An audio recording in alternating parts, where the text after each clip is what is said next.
mindfulness is a way to deathless. Many the dine ne mathevu koyenga byor. Pamada mesu no badan. The di loye no methevi. Heedlessness is a way to death. Balaw ayi padale sura no apamada daya.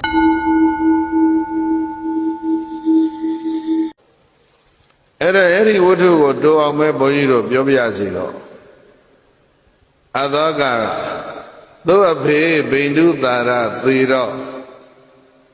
စေသူကြီးကိုဖမ်းကင်ပြီးတော့တန်လျက်နဲ့လေပင်တင်ပြီးတော့မင်းသစ္စာခံသစ္စာခံရသက်ရှင်လိုက်မယ်ယာရုလည်းမြင်လိုက်ငါအောက်မှာသစ္စာမခံဘူးဆိုရင်တော့မင်းလည်းပြပြပြီးသားမှရောဆိုတော့အသက်လည်းသိမခံနိုင်ဘူးယာရုလည်းပြုတ်မခံနိုင်ဘူးသစ္စာဆိုရမှာပေါ့ဗျခိုင်းသမျှလောက်ပါမယ်ဒီလိုမဟုတ်လားအဲ့ဒီဘာလောက်လဲဆိုတော့အသောကသူ့ရဲ့ညီအကိုပေါင်းသူအပါဝင်ဝမ်းကွယ်ညီအကိုပေါင်းက99ယောက်ရှိတယ်ညီအကိုအရင်ကသူနဲ့အတူတူ2ယောက်ရှိတယ်အဲ့တော့သူ့ဘေဘိန္ဒုသာရဟာမိဖုရားဘလောက်များသလဲဆိုတော့ပြိဿရေခမ်းမလို့ရမိဖုရား100 99ယောက်ကသား1ယောက်စီမွေးတယ်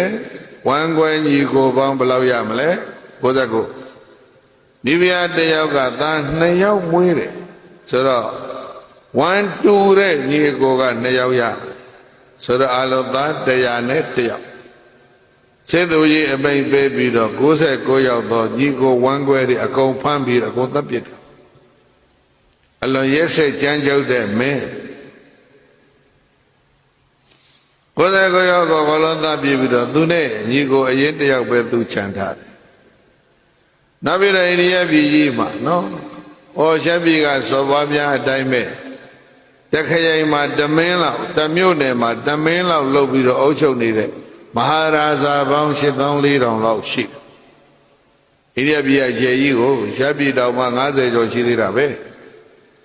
အဲ့ဒီမဟာရာဇာတွေကိုအကုန်လုံးတိုက်ခိုက်ချေမှုန်းပြီးတော့တရားမကြတတ်ပြီနာမည်ကတော့အသောကပဲအဲ့ဒါယောက်ျားတွေသေးကိုတော့မိန်းမတွေကပြောတာပေါ့ဗျာတူတူဘာပြောလဲဆိုတော့စန္ဒာသောကဘာပြောကျန်တန်သောရက်ဆက်သောအသောကဂျိမ်းပေမဲ့ပြိဿကြီးရက်ဆက်တယ်နော်သူတို့ရဲ့ဂျိမ်းဘုန်းကြီးတွေဟောတာကအာဟိတဟောတယ်သူကတော့ဟိသနာပဲနှိမ့်ဆက်ညှင်းဆဲနေတာပဲအဲ့တော့ပြောတော့မှာကဘာလဲလို့ဆိုတော့အဲ့ဒါလောက်ကျန်တဲ့ရက်ဆက်တဲ့ဘယင်ဇေရီပေါင်း8400တဲကျောင်းပေါင်း8400တဲအသောကယာမကျောင်းတိုက်ကြီးတဲကိုဋ္ဌာဏသာသနာပြုတွေလို့တတိယသင်္ဃာယနာတိမွေးကြီးဆင်နွဲအဲ့ဒါလောက် very pious devoted Buddhist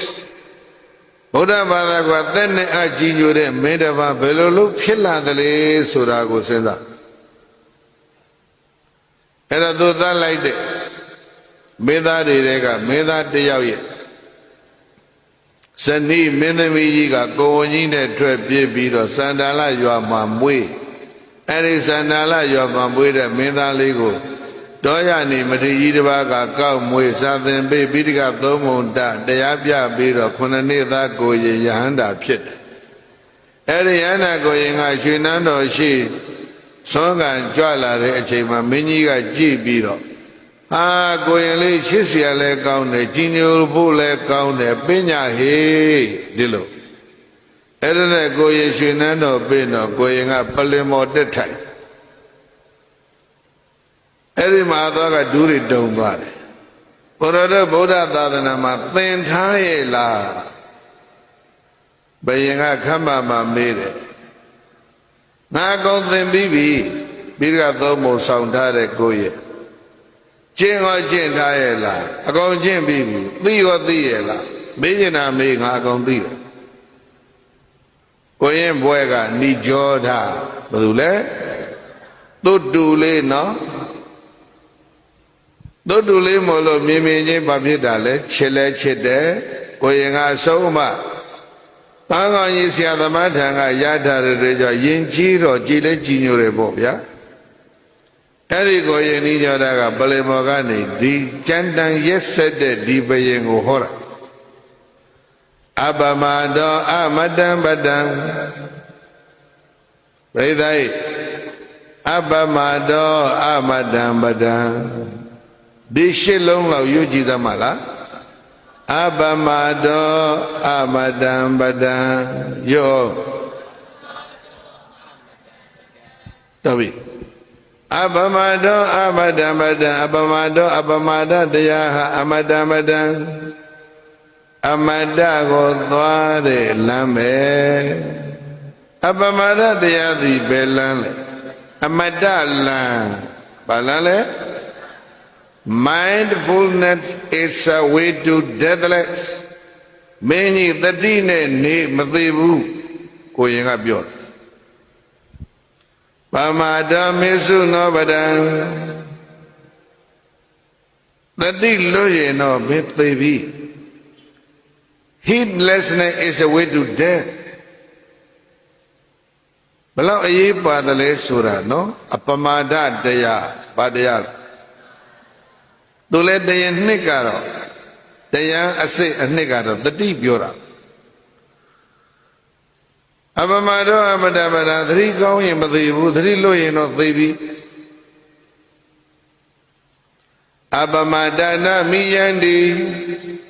တတိရှိတဲ့ပုဂ္ဂိုလ်တွေမသေးကြဘူးယေပမတ္တယထာမတ္တသတိလွတ်တဲ့ပုဂ္ဂိုလ်တွေသက်ရှင်တုံးမှာပဲသေကုန်ကြပြီမင်းကြီးအဲ့ဒါကြောင့်ဤသာသနာမှာအပမဒနဲ့နေခုနှစ်နှစ်သားတူတော်ကိုရင်ဤကြောတာကရာဇပလင်မော်တဲ့ပြီးတော့ကြမ်းတန်ရက်ဆက်တဲ့ဇဘူဒီပါရဲ့ဧကရစ်ကိုဘာဟောသွားအပမဒဟောတာအဲ့ဒီမှာအလွန်တရာကြမ်းတန်ရက်ဆက်တဲ့အသောကမင်းဒီအဲ့ဒီမှာပိုင်းရဆက်ဒီဗုဒ္ဓဗုဒ္ဓအဖြစ်ကိုသူပြောင်းသွားတယ်ကြမ်းတန်ရက်ဆက်တဲ့ဘဝကနေနှလုံးသားနူးညံ့သောဗါတဲ့လေဘုရားဘာသာမင်းတစ်ပါးအဖြစ်ပြောင်းသွားတာအပမဒတရားဒီလိုမဟုတ်လား